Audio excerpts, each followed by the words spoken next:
Alors, en tant que responsable du domaine achat informatique et télécom du ministère de l'économie et des finances, je supervise un budget de 380 millions d'euros par an, budget 2015 en tant que référence. On concentre à peu près 70 millions d'euros à la partie software logiciel. Le reste se répartit en prestations informatiques intellectuelles, en achat d'infrastructures, de bureautique et de réseaux télécoms, qui est également une très grosse part de nos achats télécoms. Les défis à relever sont avant tout d'assurer l'efficience de nos achats, c'est-à-dire de maximiser la valeur intrinsèque de nos achats et leur qualité, avec des effectifs toujours contraints et des budgets d'administration restreints. On se doit d'accompagner les directions du ministère de l'économie et des finances dans leur stratégie achat. Personnellement, je vise tous les achats informatiques ou télécoms de plus de 500 000 euros jusqu'à 55 millions d'euros. Ça a été le cas d'un très gros marché de tierce maintenance applicative récemment.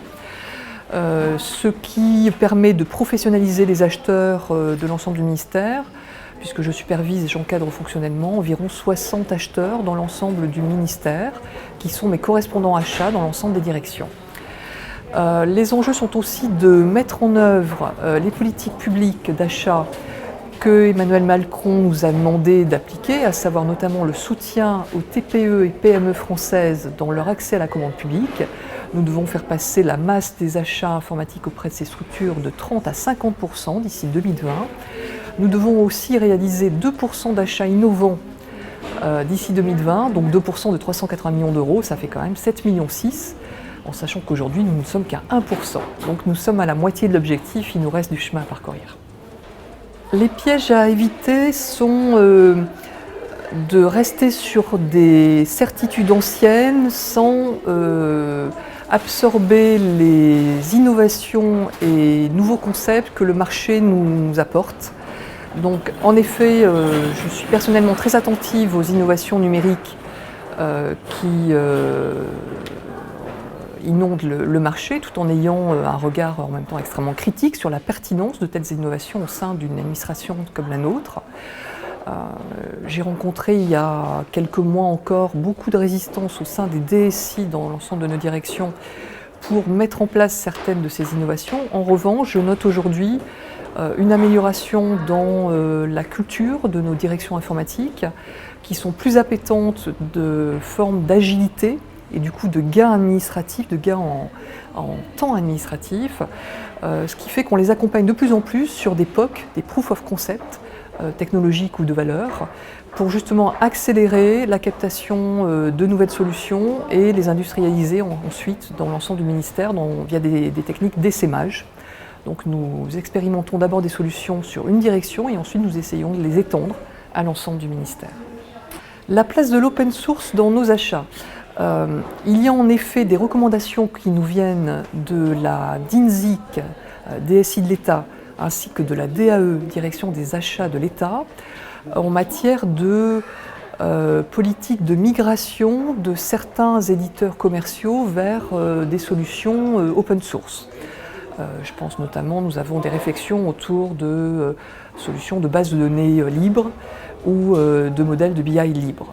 Donc nous sommes dans cette logique-là de gains liés à l'acquisition de solutions open source, ce qui ne veut pas dire d'ailleurs gratuites, loin s'en faut, pour finalement nous sortir des mailles de certains gros éditeurs qui nous rendent captifs depuis trop longtemps et dont on est souvent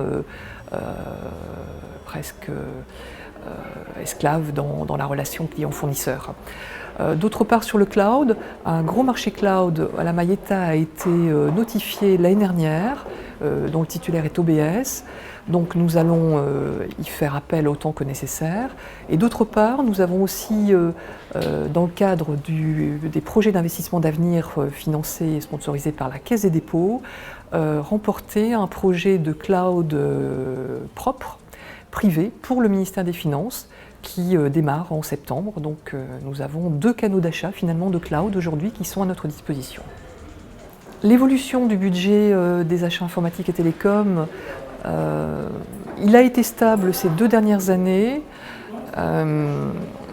Concernant 2017, des signaux me font penser qu'il pourrait être en petite diminution, puisque je constate que des directions au sein du ministère anticipent des commandes 2017 sur des queues de budget 2016, ce qui semble démontrer que leur budget pour 2017 serait peut-être un peu réduit.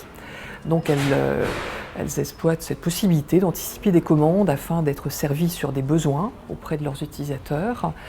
Nous aurons la réponse lors de la programmation des achats dont l'exercice se conclut en mars de chaque année. Donc en mars 2017, je saurai exactement quel est le montant de nos achats 2017 pour l'année engagée.